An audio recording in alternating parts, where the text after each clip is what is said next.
Welcome to the feast, welcome to the family, welcome to the happiest place on earth. Selamat datang.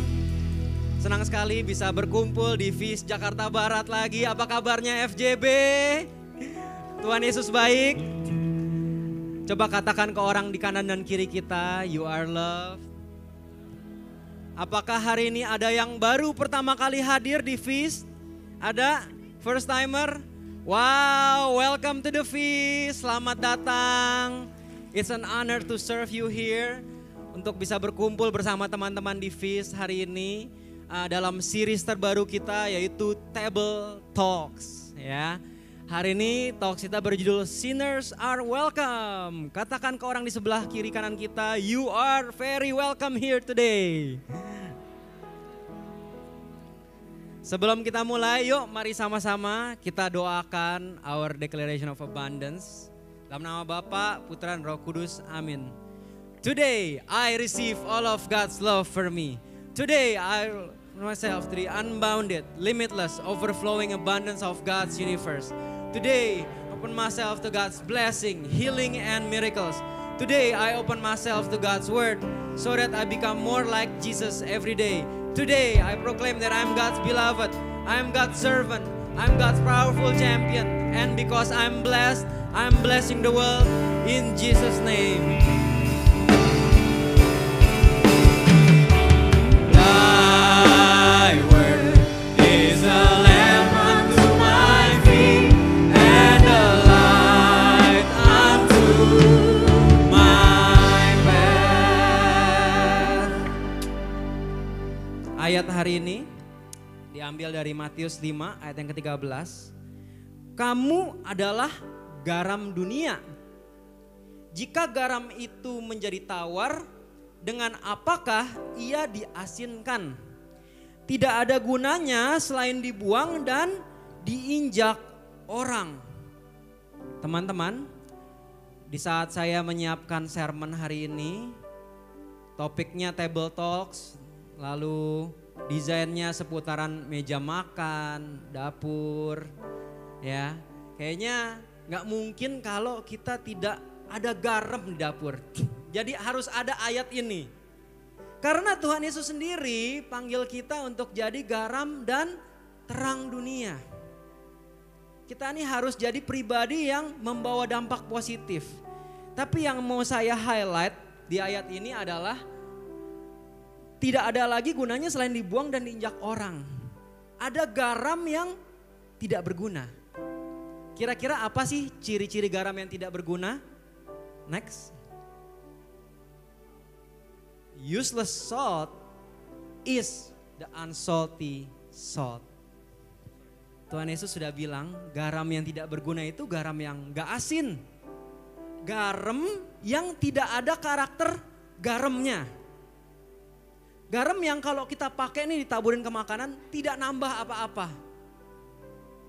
Teman-teman, kita sering sekali mengakui diri kita Kristen tapi gak ada karakter Kristennya sama sekali. Gak ada integritas, gak ada kasih, gak ada pengampunan. Seperti garam yang tidak ada karakter garamnya. Teman-teman, kita sering sekali mengaku diri kita Katolik. Bahkan kita mencari pasangan yang Katolik. Tetapi kita tidak menghidupi iman Katolik. Seperti garam yang tidak asin. Coba colek orang di sebelahnya, katakan asinan dikit dong. Tapi baru-baru ini saya menemukan satu lagi ciri-ciri garam yang tidak berguna. Jadi bukan cuma tidak asin. Garam yang tidak berguna adalah next. Garam yang selalu diam di dalam tempat penampungannya. Garamnya sih asin, garamnya sih punya karakter garam memang. Tetapi kayaknya cuma mau ngumpul sama garam-garam lainnya di sini. Tidak mau tertabur keluar. Teman-teman, kalau kita perhatikan ayatnya baik-baik, kita ini dipanggil untuk jadi garam dunia.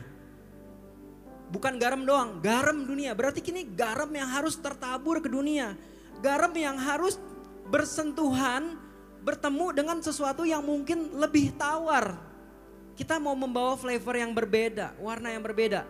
Kita sebagai orang Kristen kita cenderung kumpul sama teman-teman yang sepemahaman. Kumpul sama teman-teman yang satu pandangan sama kita. Sama teman-teman yang mungkin satu pemikiran sama kita. Padahal Tuhan panggil kita untuk bisa menjamah mereka yang unchurched, broken heart, mungkin jauh dari Tuhan. Coba toel lagi orang di sebelahnya, katakan, get out of your shaker. Jadi bagaimana caranya kita bisa keluar dari tempat penampungan garam kita? Next.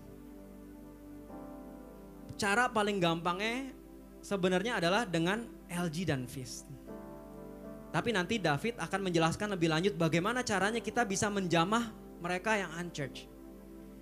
Tapi sebelum itu saya mau sharing sedikit. Saya pernah ditugaskan menjadi konektor. Pertama kali tuh jadi konektor. Jadi kan konektor kan itu menyambut teman-teman yang baru. Saya mesti siapin skrip dulu nih. Kalau dia nanya ini, saya jawab ini. Kalau dia nanya tentang Feast, saya jawab ini, ya. Yang saya bingung adalah kalau misalnya dia nanya tentang LG, jawabannya apa ya? Kalau misalnya LG, siapa di sini yang udah ikut LG? Wow, so many people join LG. I hope teman-teman juga yang lain yang belum join, boleh join karena itu sangat memberkati saya secara personally dan saya yakin bisa memberkati juga teman-teman. Apa sih LG itu? LG itu saya pikir lagi, wah apa itu LG? Kumpul-kumpul rohani, ya kan? Kalau misalnya jadi konektor ketemu orang baru, LG itu kumpul-kumpul rohani. Jadi kalau misalnya ada teman-teman baru yang suka kumpul-kumpul, yang ekstrovert, wah kayaknya bakal langsung join nih. Tapi kok somehow definisi itu kayak kurang tepat gitu loh. Terus saya pikir-pikir lagi, LG itu tempat belajar Alkitab. Tempat men-sharingkan firman Tuhan. Emang benar kita menjalankan itu, tapi kok rasanya kayak ada yang kurang. Kayaknya lebih dari itu. Saya bawa itu ke dalam doa, Tuhan kira-kira LG itu maunya Tuhan seperti apa sih? Ada ayat yang sangat menjelaskan LG itu seperti apa. Dan Tuhan bukakan itu hari ini untuk kita. Lukas 15 ayat 1 sampai dengan 2. Now the tax collectors and the sinners were all gathering around to hear Jesus. But the Pharisees and the teachers of the law says to Jesus, this man welcomes sinners and eats with them. LG, Feast, Misa, it's about Jesus who wants to eat dinner with the sinner. Jesus love to have dinner with us. Next slide. Teman-teman, kita siapa di sini yang merasa terberkati dengan LG dan Feast? Wow. Teman-teman kebayang nggak? Di waktu yang sama nih, kita merasakan kasih Tuhan, merasa diberkati, merasa dicintai saat ini. Di tempat yang berbeda, di luar sana, itu banyak banget teman-teman yang broken heart, feeling hopeless, butuh merasakan hadirat Tuhan, butuh merasakan kasih Tuhan, butuh lebih mengenal Tuhan itu siapa. Are we willing to reach out to them? Saya waktu pertama kali Feast Jakarta Utara mau diadakan gitu ya, ada yang nyeletuk begini. Feast Jakarta Utara enak nih kalau diadain si Renat pelayanannya lebih dekat. Kan tinggal di Gading, Feastnya di Gading juga. Tapi teman-teman setelah 2 bulan dijalanin kayaknya bukan tambah nyaman deh. Kayaknya tambah lama tambah instan. Setiap minggu ada aja pelayanan. Nambah mulu. Tapi it's never about convenience. LG dibelah nyaman gak? Ini kita udah asik ngobrol sama orang-orangnya terus tiba-tiba dibelah, dipecah. Gak nyaman. Tapi it's never about convenience anyway. It's about Jesus who wants to have more dinner with more sinners. Tuhan mau kita keluar dari tempat garam kita untuk menyentuh banyak jiwa. Yes. Teman-teman, sama seperti Tuhan yang turun ke dunia buat kita juga mau turun ke dunia. Tertebar seperti garam mau jadi dampak buat mereka, mau undang teman-teman kita yang mungkin belum hadir ke LG, belum hadir ke FIS untuk datang.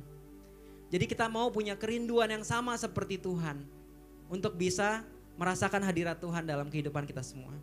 Amin. Yuk mari kita berdoa. Tuhan Yesus, kami bersyukur dan berterima kasih buat hadirat-Mu, buat kebaikan-Mu dalam hidup kami.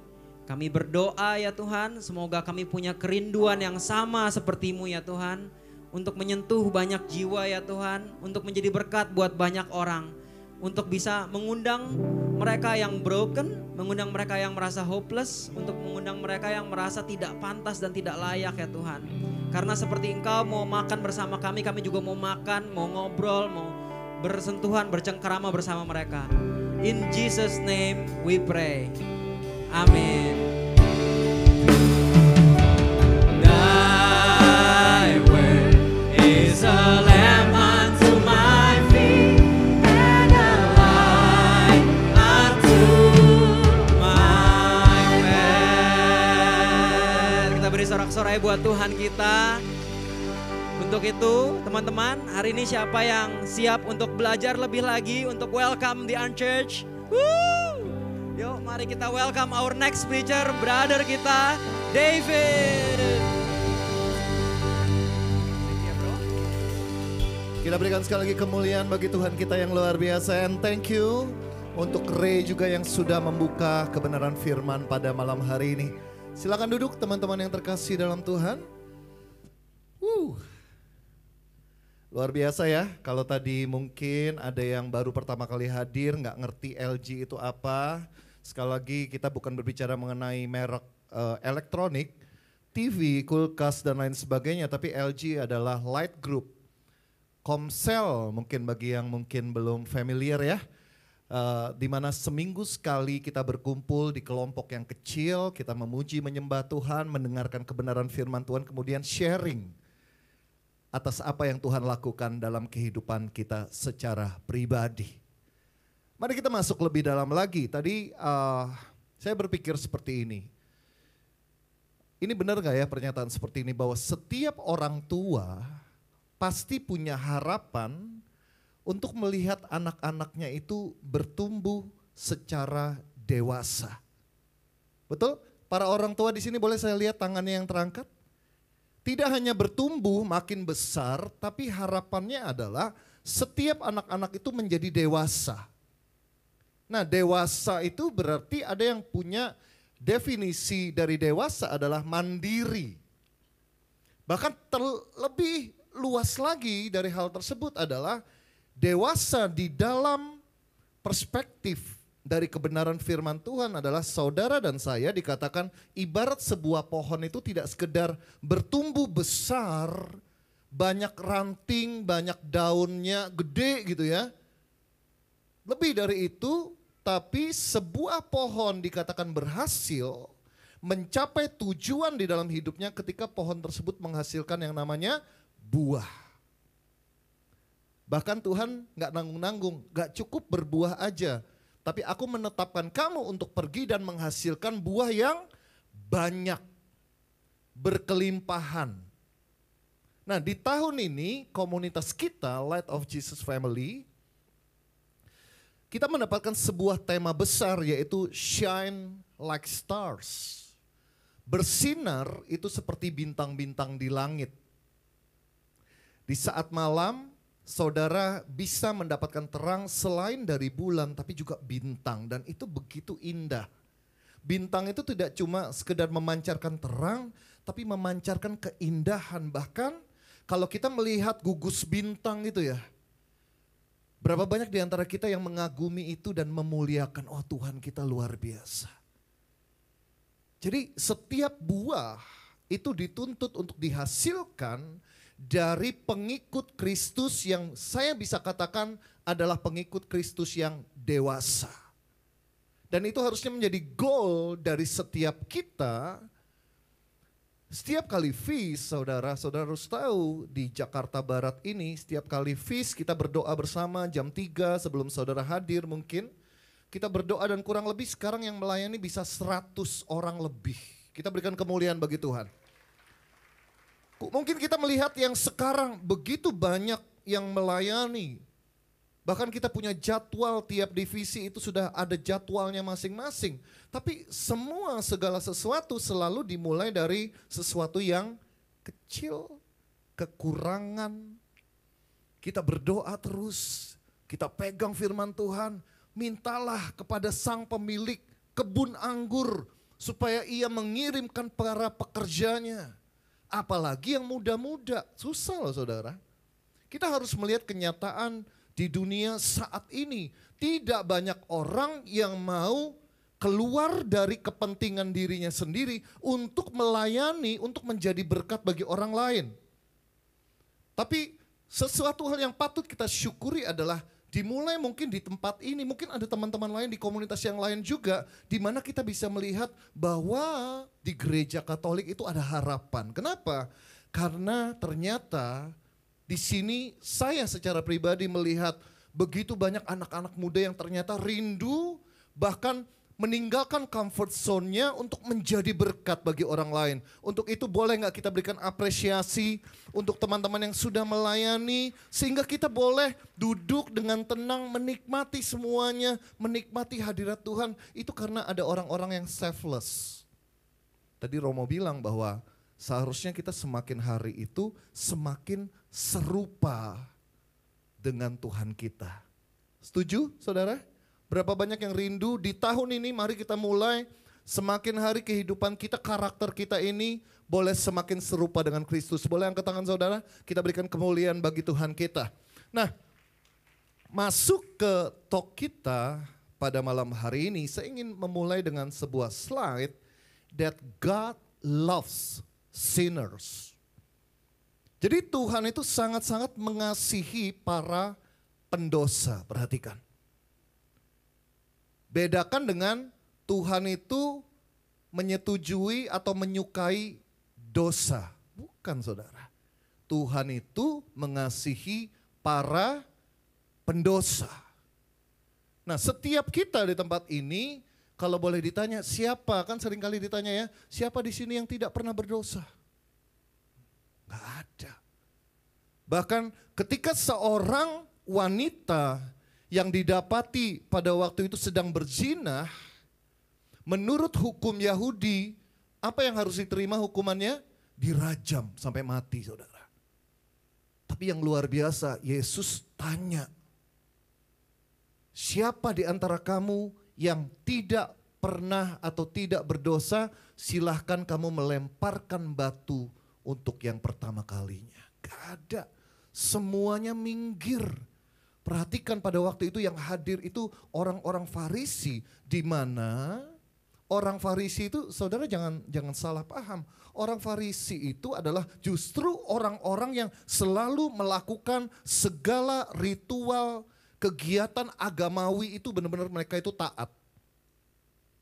Bahkan mereka itu benar-benar ngerti apa yang mereka lakukan. Tapi kenapa kalau saudara baca di Alkitab seakan-akan Yesus itu paling apa ya? Paling kesel sama orang Farisi. Kenapa? Karena mereka melakukan segala sesuatu itu karena for the sake of ritual, aturan yang mereka bahkan tidak menaruh kasih dalam setiap perbuatan yang mereka lakukan. Itulah kenapa saya sangat-sangat bersyukur, terutama kita semua berada dalam sebuah gereja yang dinamakan Katolik. Kenapa? Kalau saya melihat secara pribadi, saya melihat gereja Katolik ini benar-benar menekankan mengenai cinta kasih. Lebih kita penting untuk melakukan semua kegiatan rohani, ya itu bisa membangun iman kita. Tapi perhatikan, sudahkah saudara keluar dari semuanya ini untuk apa? Untuk melakukan tindakan kasih. Untuk melakukan kebenaran firman tersebut dalam kehidupan kita sehari-hari. Nah, dikatakan bahwa kita semua ini sebenarnya terlepas. Gimana ya? Berapapun mungkin saat ini baru yang ada habis pengakuan dosa. Wah, berapa banyak yang tidak berdosa saat ini? Mungkin saudara angkat tangan. habis pengakuan dosa. Tapi mungkin setelah kita pulang bisa aja keluar dari parkiran kita bisa berbuat salah lagi. Itulah kenapa benar juga ya. Sebenarnya kalau kita itu nggak tahu kapan Tuhan datang, makanya Tuhan bilang berjaga-jagalah. Tapi kita juga nggak mungkin benar-benar bebas dari semua dosa atau kesalahan. Itulah kenapa kita butuh yang namanya kasih karunia Tuhan. Amin. Kita berjuang untuk mengejar kekudusan di dalam hidup kita. Tapi kita tahu juga bahwa kita tidak akan pernah mampu tanpa pertolongan dan kasih karunia dari Tuhan. Nah, kita akan lihat bacaan pada malam hari ini dari Markus 2 ayat 13 sampai ayat yang 17. Boleh baca sama-sama? Sesudah itu Yesus pergi lagi ke pantai danau dan seluruh orang banyak datang kepadanya, lalu ia mengajar mereka. Kemudian ketika ia berjalan lewat di situ, ia melihat Lewi anak Alfeus duduk di rumah cukai, lalu ia berkata kepadanya, ikutlah aku. Maka berdirilah Lewi lalu mengikuti dia. Kemudian ketika Yesus makan di rumah orang itu, banyak pemungut cukai dan orang berdosa makan bersama-sama dengan dia dan murid-muridnya, sebab banyak orang yang mengikuti dia. Pada waktu ahli-ahli Taurat dari golongan Farisi melihat bahwa ia makan dengan pemungut cukai dan orang berdosa itu, berkatalah mereka kepada murid-muridnya, mengapa ia makan bersama-sama dengan pemungut cukai dan orang berdosa? Yesus mendengarnya dan berkata kepada mereka, bukan orang sehat yang memerlukan tabib, tetapi orang sakit. Aku datang bukan untuk memanggil orang benar, melainkan orang berdosa. Demikianlah sabda Tuhan, terpujilah Kristus. Saudara, kita baca bahwa Yesus itu makan bersama dengan pemungut cukai. Nah, saudara mungkin pernah mendengar, tapi saya akan coba jelaskan posisi dari seorang pemungut cukai pada waktu itu adalah orang Yahudi yang melakukan pekerjaan menjadi wakil dari penjajah Romawi pada waktu itu, saudara. Tugasnya apa? Memungut pajak, memungut cukai. Nah, dia harus memungut sesuai dengan apa yang diperintahkan oleh pemerintahan Romawi, betul ya? Misalnya 5 juta. Gimana caranya dia mendapatkan upah? Dia harus menagih lebih dari apa yang seharusnya dia tagih. Nah, yang pertama adalah dia orang Yahudi. Makanya orang Yahudi menganggap bahwa pemungut cukai ini pengkhianat. Dia memihak kepada penjajah. Yang kedua, dia memungut lebih banyak dari yang seharusnya, bahkan mempergunakan otoritasnya, karena seorang pemungut cukai itu dilindungi oleh pemerintah Romawi. Jadi kalau ada yang gak mau bayar dan lain sebagainya, itu akan dibantu oleh pasukan Romawi, saudara. Jadi jangan main-main. Dengan kata lain, mereka mau gak mau terpaksa harus bayar. Nah, kalau pemungut cukainya ini istilahnya jahat, serakah, misalnya 5 juta. Dia mau nagih 10 juta, saudara gak bayar, saudara bakal dapat hukuman. Nah, ini yang terjadi, situasi ini yang terjadi. Itulah kenapa dengan kata lain pemungut cukai ini adalah orang yang public enemy, yang dibenci banget sama orang-orang Yahudi pada waktu itu, saudara. Makanya orang Yahudi menganggap bahwa pemungut cukai ini orang berdosa. Levelnya itu berdosa kebangetan, amat sangat nemen kalau orang Jawa bilang kayak gitu ya. Jadi benar-benar berdosa banget. Mungkin mereka beranggapan ini dosa yang tidak bisa diampuni gitu ya. Kalau saya lebaikan seperti itu ya. Makanya ketika dia melihat orang-orang ahli Taurat, golongan Farisi ini melihat bahwa Yesus itu makan sama pemungut cukai, di satu sisi mereka benci sama pemungut cukai, di sisi yang lain saudara harus tahu, ini orang Farisi ahli Taurat ini sedang cari celah juga karena dia gak suka sama Yesus. Karena seluruh perhatian orang-orang itu tertuju kepada Yesus, mereka kehilangan wibawanya. Jadi ada persaingan, ada kompetisi di sini. Jadi ini makin double. Itulah kenapa mereka sangat mengecam, mengapa ia makan bersama-sama dengan pemungut cukai dan orang berdosa. Tapi perhatikan, kita harus belajar dari Yesus. Mungkin kadang-kadang ketika kita berusaha berbuat baik, berbuat kasih, ada aja kan kadang omongan-omongan orang itu. Wah, dia ini kenapa dia kayak gitu, mencela saudara dan lain sebagainya. Saudara, sebentar lagi, 2 minggu lagi, di tempat ini kita akan merayakan 14 tahun penyertaan Tuhan atas komunitas kita, Light of Jesus Family. Nah, 14 tahun itu banyak sekali lika-liku omongan orang, dikatakan bahkan di lingkup gereja kita aja, Katolik, saya nggak usah ngomong di luar dari gereja Katolik. Ada orang-orang yang bilang, oh LOJF itu mencuri domba. Apanya yang kita curi gitu kan. Oh LOJF itu sesat. Sesat gimana, kita punya Romo moderator, kita resmi di bawah Keuskupan Agung Jakarta. Tapi ada aja omongan-omongan, oh gini gitu. Kita belajar dari Yesus, responnya adalah, karena Yesus adalah Allah sendiri, tentu saja kita harus minta hikmat. Bagaimana kita bisa merespon dengan baik terhadap apapun perkataan-perkataan negatif. Dan respon dari Yesus itu luar biasa. Hei, bukan orang sehat yang memerlukan tabib, melainkan orang sakitlah yang memerlukan tabib. Dengan kata lain, saudara dan saya di tempat ini, kita sebenarnya adalah orang-orang yang Duh, kok ketawa sendiri habis ngomong sakit baru sadar. Ini dijebak sama pembicaranya, dibilang aku ya, kita orang-orang yang sakit, dengan kata lain adalah di luar kasih karunia Tuhan, sesungguhnya kita tidak akan mampu untuk survive. Di luar dari Yesus sesungguhnya kita tidak akan pernah bisa diselamatkan. Itulah kenapa saudara dan saya berkumpul di tempat ini, ayo taat, setia, melekat terus, nempel terus sama Tuhan. Kenapa? Ketika saudara lengah, memberikan jarak, gap, lepas sebentar. Seakan-akan saudara ini kadang-kadang ketika kita beribadah gitu ya, pernah gak ngerasain kayak jadi rutinitas, jadi kayak bosan dan lain sebagainya. Saya yakin pernah. Tapi apapun yang terjadi, jangan pernah menggantungkan iman saudara kepada perasaan saudara.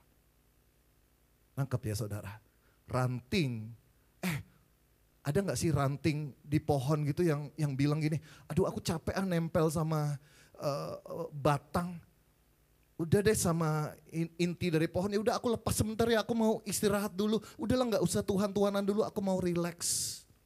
Saudara, tanpa tunggu lama ranting tersebut akan mati, akan layu, bahkan gak bisa menghasilkan buah, boro-boro bertumbuh aja gak bakalan bisa. Karena dia terlepas dari pokoknya. Demikian juga kita. Jangan pernah menaruh iman saudara, percaya saudara dengan apa yang saudara rasakan. Amin. Nah, malam hari ini kita akan belajar. Seharusnya saudara dan saya dikatakan tadi di awal bahwa kita ini harusnya menjadi garam. Menjadi terang, menjadi orang yang dewasa. Dengan kata lain, target kita adalah, target saya secara pribadi, saya ingin menjadi orang yang keluar dari diri sendiri, yang tidak hanya mikirin diri sendiri, tapi bagaimana hidup saya ini boleh membawa kebaikan, boleh menjadi berkat bagi sesama. Dan itulah dinamakan orang-orang yang ngikut Tuhan itu orang-orang yang nanti akan semakin serupa. Itu salah satu cirinya adalah orang-orang yang selfless. Keluar dari diri saudara sendiri, dan tugas kita seperti apa yang tadi kita baca, bagaimana sih kita bisa mengasihi orang-orang yang berdosa. Ada 8 step saudara, saya akan lakukan secara cepat mengingat waktu kita cukup terbatas. The first one is be comfortable with mess. Ketika saudara dan saya melayani di feast seperti ini misalnya ya, saudara harus bisa nyaman dengan situasi yang kacau. Maksudnya apa sih? Maksudnya adalah Yesus itu adalah the most holiest person at that time. Itu orang yang paling kudus, dikatakan bahwa Yesus itu tidak ada dosa saudara. Karena dia adalah Tuhan. Tuhan itu tidak bisa bersatu dengan ketidakkudusan atau dosa. Nangkap ya? Jadi, tapi apa yang dia lakukan? Justru dia yang tidak berdosa ini kumpul sama orang-orang yang berdosa. Di mana orang-orang berdosa ini kehidupan mereka dikatakan kehidupan yang berantakan. Nah, ketika melayani berapa banyak saya secara pribadi, saya terima Tuhan itu, saya sudah dibaptis dari SMP, tapi saya benar-benar mengalami kasih Tuhan, mengalami benar-benar pemulihan itu tahun 2000. Jadi kalau dihitung sekarang kurang lebih bulan Agustus nanti 25 tahun. Itu berusaha untuk melekat terus sama Tuhan. Nah, pernah ada di suatu fase setelah saya ikut komunitas, kenal firman Tuhan dan lain sebagainya, saya mulai menganggap bahwa I'm better than the people that I serve. Saya ini lebih baik. Kenapa? Saya merasa lebih rohani. Berapa banyak di antara kita belajar firman Tuhan. Kita ikut persekutuan doa, kita melayani. Tapi karakter kita bukan karakter kita yang semakin bertumbuh, tapi cuma knowledge aja. Nah, ini yang bahaya. Ketika kita itu belajar, akhirnya justru kita memakai apa yang kita tahu itu untuk menghakimi orang lain. Dan saya melakukan itu saudara. Ciri-cirinya apa? Kalau saya lihat misalnya contoh ya, yang masuk ke komunitas, udah tatoan. Terus kita tahu keluar, wah dia lagi rokokan. Ini bukan komunitas gue ini. Dengan kata lain, meski kadang-kadang kita ketawa, tapi kita mencari seperti apa yang tadi Ray bilang, kita comfortable dengan orang-orang yang sudah sepemikiran sama kita, yang levelnya, kita anggap dewasa secara rohani. Kita nggak mau kumpul sama yang derajatnya pendosa berat. Banyak terjadi seperti itu, merasa lebih. Kita nggak mau terlibat dengan kekacauan, dengan dosa dan lain sebagainya saudara. Tapi perhatikan Yesus memberikan contoh yang luar biasa. Dia turun, duduk satu meja yang sama, makan makanan yang sama dengan para pendosa itu saudara. Bagaimana dengan kita? Next slide. So Matthew's table was messy. Kenapa messy? Because the table itu penuh dengan apa? Pemungut cukai dan semua orang pendosa. Memang biasanya kalau pendosa itu lebih comfortable juga dengan para pendosa. Masalahnya adalah ketika tidak ada Yesus yang menjadi jembatan dari keadaan berdosa untuk menjadi orang yang kudus dan semakin baik lagi, maka tidak ada keselamatan. Berapa banyak di antara kita yang mau untuk dipakai seperti Yesus menjadi jembatan untuk membawa orang-orang dari keadaan berdosa, keadaan messy untuk menuju keselamatan, kekudusan, kehidupan yang lebih baik lagi di dalam Tuhan.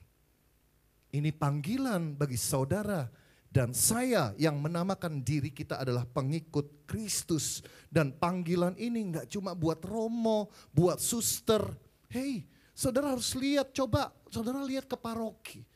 Berapa banyak romo yang harus handle sekian ribu umat. Saya pernah waktu itu ke paroki Kelapa Gading ketemu sama Romo Romanus. Ngobrol gitu ya. Dia bilang, saya waktu itu minta izin Romo, kita akan adain feast di Kelapa Gading di Jakarta Utara. Mohon doanya, mohon supportnya. Romo bilang gini, teruskan Fit. Kenapa? Saya sebenarnya rindu untuk melakukan banyak hal, terutama anak-anak muda. Dia sangat-sangat concern karena banyak sekali anak-anak muda yang sekuler, yang udah gak percaya Tuhan lagi, atau mungkin pindah keyakinan dan lain sebagainya. Dan apa yang dia harapkan? Ayo, kaum awam ini bergerak. Bayangin kalau teman-teman yang di sini kumpul semua, kita bergerak bareng-bareng. Berapa banyak jiwa, berapa banyak sinners yang kita bisa jangkau. Meskipun kita juga masih berdosa ya. Tapi Tuhan bisa pakai siapapun. Tuhan gak cari orang yang sempurna. Tuhan cari orang yang mau do something for His glory. Amin. Saya kayak jadi marah-marah kepada saudara, enggak ya? Memang seperti ini cara bawainnya. Tapi Romo Romanus bilang, saya itu ya bayangin, melayani sekian ribu umat. Yang saya cuma bisa lakukan adalah datang untuk kasih sakramen perminyakan dan lain sebagainya. Cuma tugas pastoral, dia gak bisa lakukan apa-apa. Dan dia bilang, ayo kaum awam bergerak. Makanya dia support untuk kita bisa melakukan seperti apa yang dilakukan FIS ini saudara. Kemudian yang kedua, poin yang kedua, don't forget your own mess. Makanya tadi bilang, Tuhan memang tidak cari orang yang sempurna. Kita masih ada kekacauan, berantakan, dosa. Tapi sambil saudara juga melayani orang lain, jangan lupakan juga bahwa saudara ini juga harus semakin berbenah, betul ya? Menjadi pribadi yang semakin dewasa lagi di dalam Tuhan. Bukan berarti sekali lagi orang-orang yang sudah melayani itu adalah orang-orang yang sudah baik, sudah sempurna. Enggak saudara, kita semua ini berproses bersama-sama. Makanya kalau ditanya kadang-kadang, kamu mau gak melayani? Ada jawabannya yang klasik yang sering saya dengar itu adalah, gua belum layak bro. Waduh, lu pikir gua yang tanya ini gua layak? Serius saudara. Saya tidak pernah merasa bahwa saya sendiri merasa layak untuk melayani Tuhan. Karena bahkan seperti saya bilang tadi, tiap hari kita itu ada pergumulannya. Gak tahu tiba-tiba diserempet aja kadang-kadang kita bisa emosi, betul ya? Kita gak bisa lepas dari kesalahan itu. Tapi itu jangan menjadi alasan saudara untuk Tuhan memakai saudara untuk menjadi berkat. Boro-boro melayani orang lain, gua aja hidupnya gak karuan masih. Hei, saudara pikir para rasul itu sudah benar semua waktu Yesus memanggil mereka pertama kali? Saudara lihat Alkitab mencatat Petrus melakukan banyak kesalahan. Petrus di detik-detik terakhir dia menyangkal Yesus 3 kali. Sudah ikut Yesus, sudah hidup bersama-sama dengan Yesus, menjadi murid Yesus, kenapa kelakuannya masih kayak gitu? Apakah membenarkan tindakan dari Petrus? Enggak saudara. Tapi saya mau katakan bahwa ada yang namanya proses yang harus kita jalani untuk kita semakin hari semakin sempurna sama seperti Bapa di surga adalah sempurna. Dan ini yang sering kita lakukan. Next slide. Self-righteousness. Kita merasa sekali lagi kita paling benar. Either satu sisi ekstrimnya kita merasa nggak layak. Di satu sisi yang lain kita merasa kita sudah paling benar. Ada yang namanya kesombongan rohani. Nah ini kita mau belajar untuk merendahkan hati sungguh-sungguh. Hei, ingat. Setiap kali saudara pengen menghakimi orang lain, baik dengan perbuatan atau perkataan saudara, ingat saudara nggak lebih baik. Self-righteousness is when we believe that other people's sins are bigger than our sins. Saya ingat pada waktu itu, kalau saudara ingat, ada seorang pembicara, preacher, fish builder dari Manila namanya George Gabriel. Waktu itu saya dengan dia lagi ngobrol gitu ya di dalam bahasa Tagalog. Bercanda, saya gak bisa bahasa Tagalog. Dia bilang gini, you know what? Kadang-kadang kita itu menganggap bahwa dosa persinahan yang dilakukan oleh teman-teman LGBT itu worse than persinahan orang-orang yang bisa saya bilang normal antara laki-laki dan perempuan. Dia bilang, it's the same. Kadang-kadang kita mengelompokkan dosa. Dosa itu sama saudara. Ketika saudara dosa sama di hadapan Tuhan. Jangan menganggap mengukur, oh aku lebih baik. dosaku cuma sedikit, dia kayaknya gak bisa diampuni. Hei, yang berhak untuk menghakimi saudara dan saya itu cuma Tuhan. Kita gak berhak sama sekali.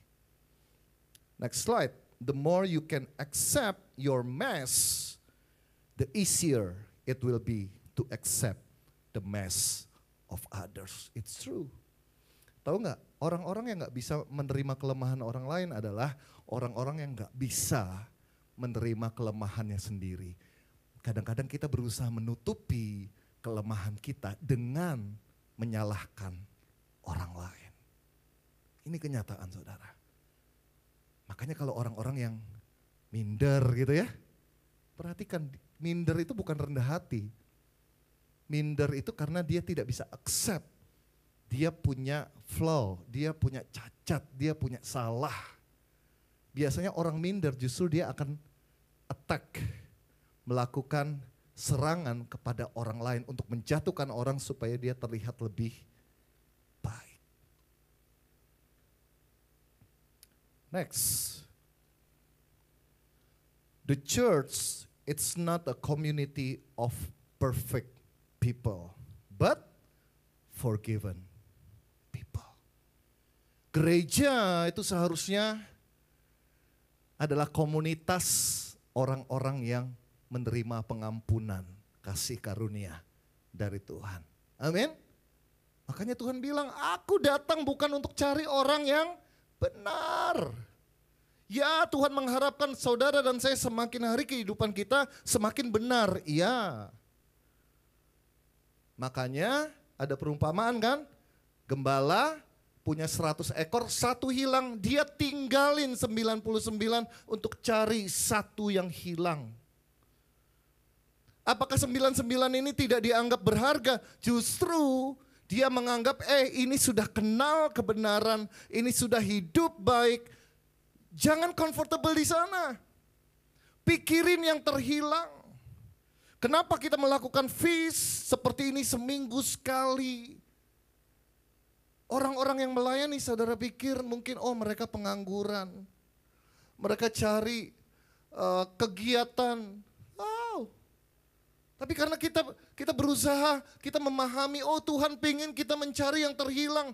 That's why saudara, kita spend our time di tempat ini, datang lebih awal, pulang lebih telat dibanding saudara. Kenapa? Bukan karena kita kurang kerjaan, tapi justru karena kita sudah mengalami kasih Tuhan. Kita tahu hati Tuhan, saya bilang seperti itu. Iya ya. Kalau saya dulu gak ngalamin kasih Tuhan, saya gak tahu hidup saya sekarang seperti apa.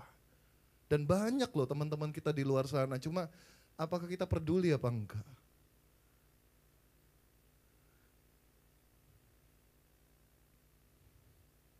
Nomor 3, be known as a friend of sinners.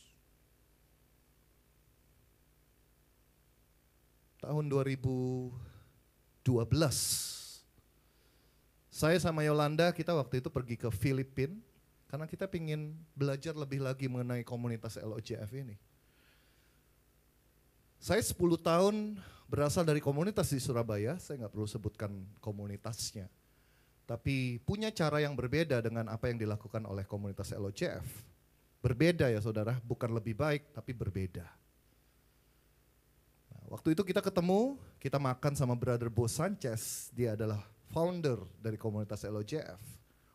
Kemudian saya dan istri tanya, Brother Bo, kenapa di komunitas LOJF ini kita nggak ada komitmen, kemudian diteguhkan jadi anggota? Kenapa semua itu boleh welcome sebagai anggota LOJF? Gimana nanti pertanggungjawabannya? Kenapa? Karena sebelumnya saya hidup di komunitas di mana orang harus ikut selama sekian waktu, ada absensi, kamu harus kedatangan minimum 70% dan lain sebagainya. Dicatat saudara. Sehingga itu menjadi syarat nanti pada waktu di akhir tahun itu diteguhkan jadi anggota. Secara manusia saya berpikir ini masuk akal. Kenapa? Bisa dipertanggungjawabkan, kita tahu seperti ini. Kemudian Brother Bo bilang kayak gini. Hei, Yesus, apakah dia memberikan syarat kepada Sakeus pada waktu pertama kali bertemu? Puji Tuhan, saya pernah baca tentang Sakeus kan. Sakeus juga pemungut cukai. Sama.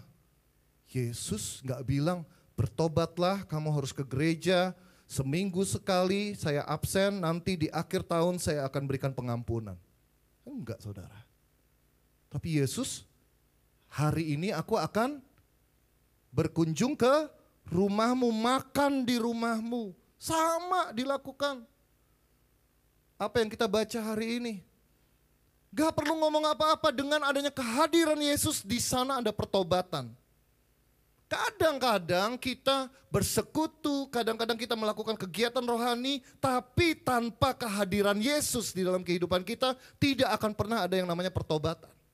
Saya yakin kalau saudara sungguh-sungguh cari Tuhan, pasti saudara akan tergerak oleh kasih karunia Tuhan untuk bertobat. Saudara akan membenci apa yang dibenci oleh Tuhan, yaitu dosa.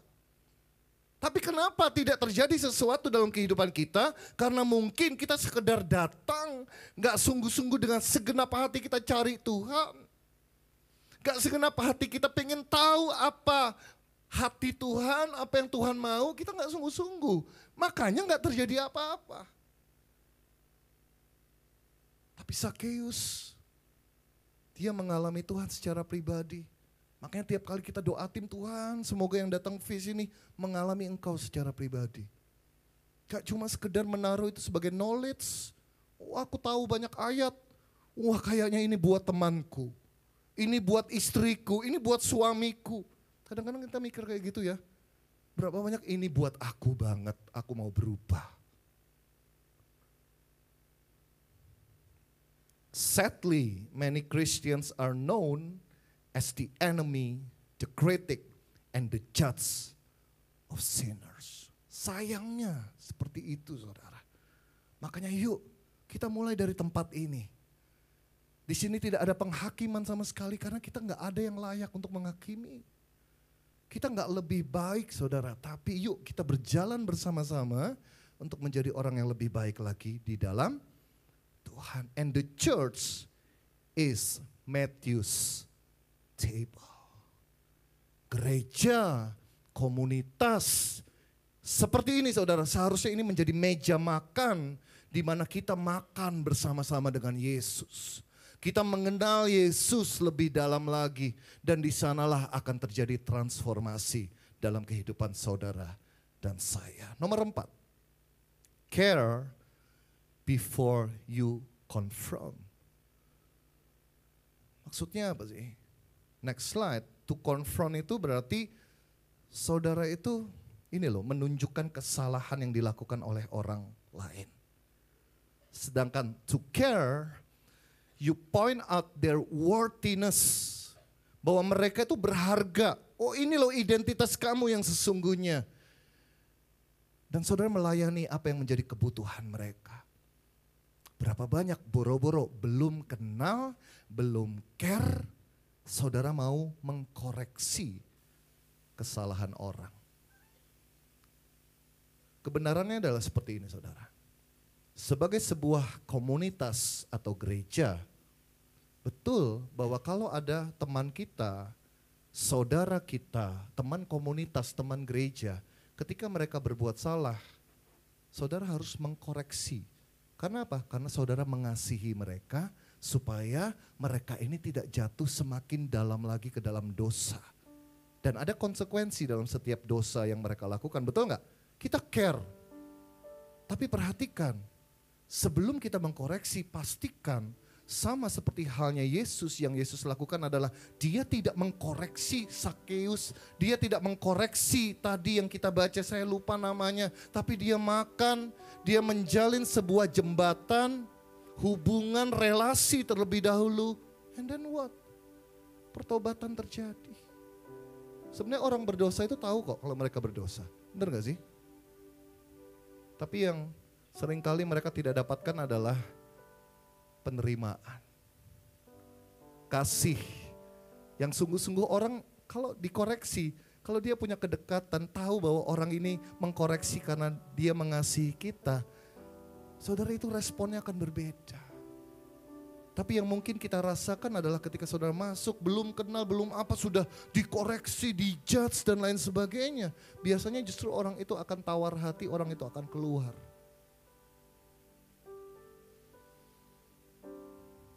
So you cannot correct people who don't trust you.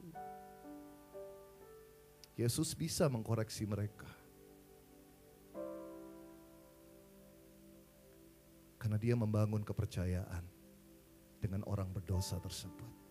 Dia enggak menjaga jarak dengan orang berdosa itu. Kadang kita melakukan jauh dari apa yang Yesus lakukan, kita jaga jarak. Yang kelima, allow God to do the changing. Hey, kita bukan Tuhan. That's why di komunitas ini, di gereja seharusnya yang kita lakukan apa? Kita berjalan bersama-sama. Yang cuma kita bisa lakukan adalah kita memperhatikan, kita mengasihi. Bahkan kalau udah deket kita mengkoreksi. Kita mendoakan. That's it. Jangan pernah punya ekspektasi lewat saudara mereka bisa diubahkan.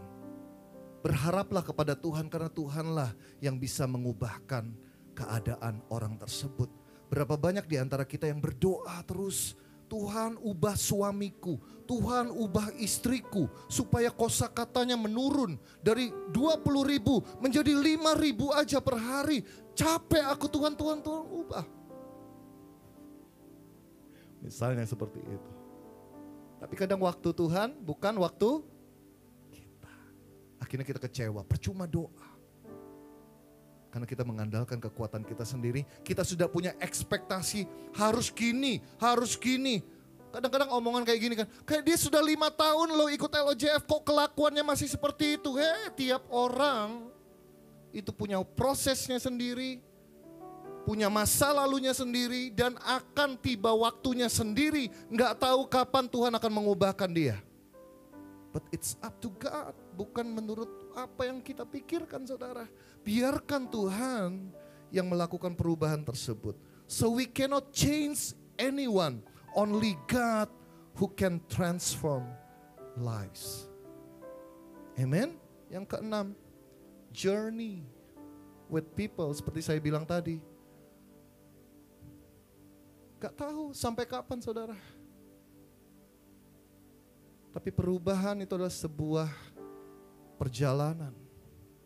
Butuh waktu, butuh proses. All that we can do is walk with them. Berjalan bersama mereka sekali lagi. Mengasihi mereka tulus. Apa adanya seperti Tuhan kita juga mengasihi kita apa adanya. Bukan ada apanya. Yang ketujuh.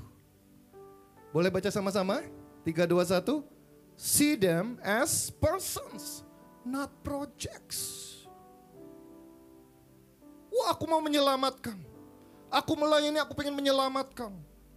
Menganggap setiap orang yang hadir ini orang-orang berdosa yang harus menjadi targetku.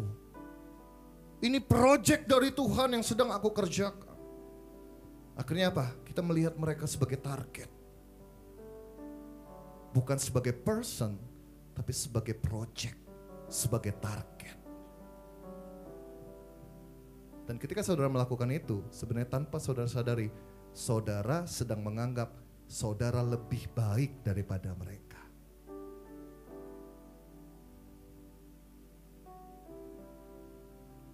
Yang terakhir, katakan kiri kananmu, puji Tuhan ini yang terakhir.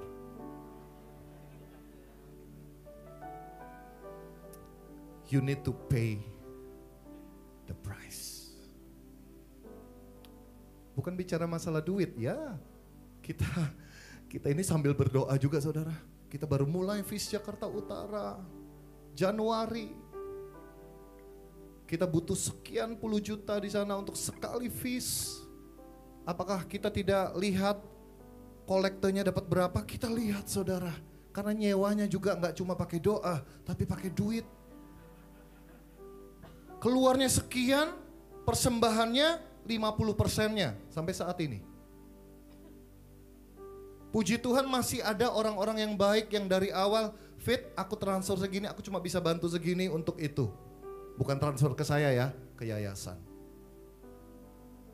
Dan itu bisa subsidi, saudara, dan itu bisa berkembang sampai sekarang. Tapi ada harga yang harus dibayar. Teman-teman ini pemain musik, mereka latihan.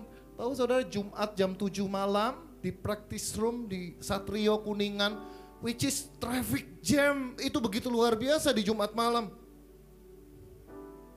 Ini cuma salah satu contoh aja. Teman-teman tim event, mereka rapat dan lain sebagainya. Tim liturgi, banyak yang harus dipersiapkan.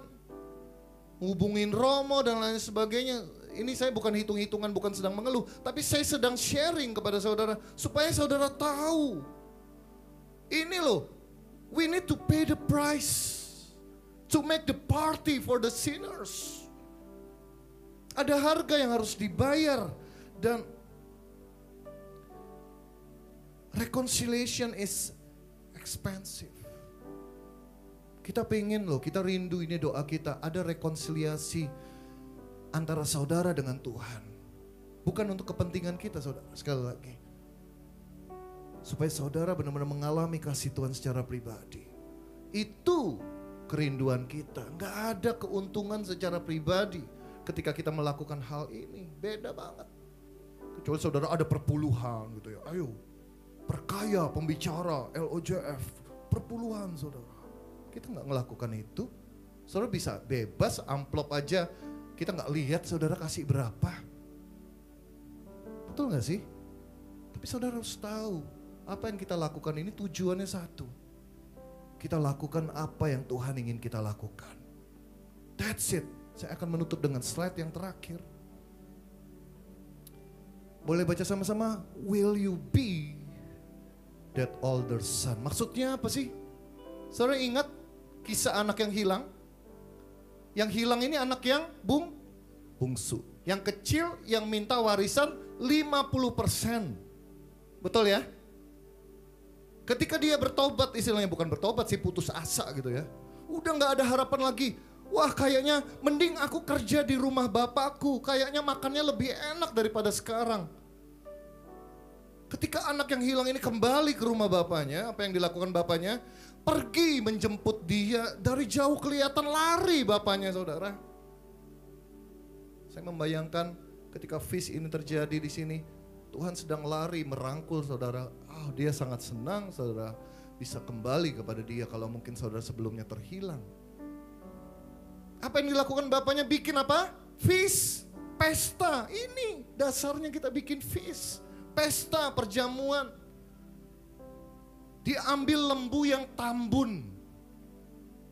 Yang tambun itu gimana? Yang berotot. Enggak, dulu itu istilahnya semakin tambun, lemak itu korban yang harum. Kalau dibakar itu, saudara harus tahu, saudara bakar sate, itu yang wangi itu sebenarnya apa? Bukan dagingnya, lemaknya. Jadi katakan kiri kananmu, bersyukurlah kamu punya lemak. Kalau kamu dibakar, itu akan menjadi dupa yang harum bagi Tuhan. Oke, maaf saya mengacaukan suasana. Kembali ke cerita anak yang hilang ini saudara. Listen to me. Perhatikan. Itu yang tambun itu tadi, itu punya siapa? Pasti saudara jawab punya bapaknya. Betul, bapaknya masih hidup. Tapi perhatikan, itu seharusnya menjadi bagian warisan dari anak yang sulung. Will you be that older son? Mau nggak saudara keluar dari comfort zone? Kalau dunia ngajarin saudara dan saya untuk jadi orang yang selfish, yes, selalu seperti itu. Tapi Tuhan menantang saudara malam hari ini. Mau nggak saudara menjadi anak yang sulung tersebut. Makanya dia komplain kan, komplain gak enak. Itu punyaku, itu lembu tambunku, bikin pesta, oh itu kekayaanku seharusnya. Kamu sudah dapat bagianmu, tapi kamu habiskan. Berapa banyak di antara kita gak peduli, bodoh amat, yang penting aku selamat. Kalau Tuhan yang kita sembah seperti yang saudara dan saya mungkin lakukan, tidak akan pernah ada keselamatan bagi kita, saudara.